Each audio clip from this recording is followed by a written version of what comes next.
for me, my kids are always, they're a personal journal, because each child that I had at a different time in my life literally was a different stage of my life. From my oldest, who came at a very early age for me, he taught me responsibility. And then my second son, my namesake actually, Jason, he taught me that, again, there's nothing that's impossible. If you believe, then it's gonna happen. And for him, he was born with a heart defect. My wife and I, we literally just got married, newlyweds, young, living in New York. We was just living, you know.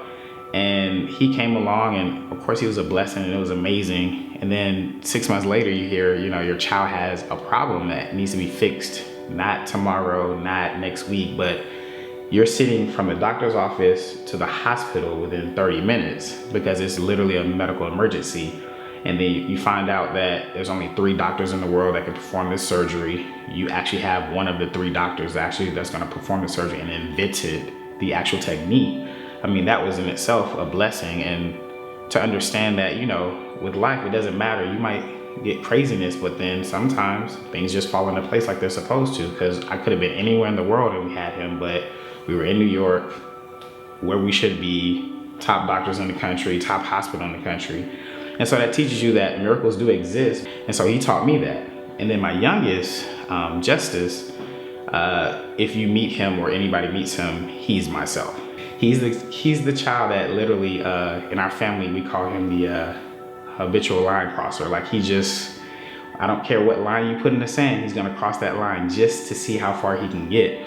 And for me, it's exciting because I get to see myself and how I was and how I act even to this day. I know a lot of times for the African American community, we get the stereotype of not having dads, but I actually had a stepdad and a dad. So for the first, I say 14 years of my life, my stepdad was in my life. It wasn't because my dad didn't want to be in my life, it was just because I was a military child, so I lived overseas for most of my life. And I'm in an age where technology really hadn't begun yet. And so it was kind of hard for my dad to just hop on a plane and come see me in Italy or Germany or wherever we were living at the time, or even call, because at that point long distance calls were like $5 a minute, so it just didn't happen. I was fortunate enough to have my stepdad there to kind of mold me and show me just the elements of being a man.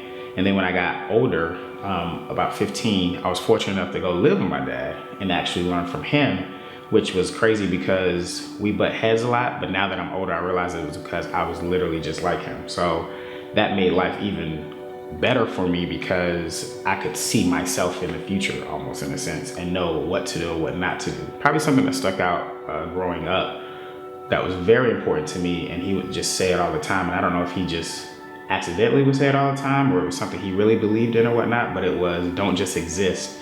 And what that means is that don't just go into life, you know, getting up, punching the clock, and then just going home, doing basic stuff. Like, literally go out there and make a name for yourself. Figure whatever that is for you, go out and make a name for yourself and do more than just exist. And don't just go through life waking up every day and going to sleep, but actually do something in between those times of the day that, whether it's beneficial to somebody else or beneficial to yourself, but don't just exist, actually do something in life.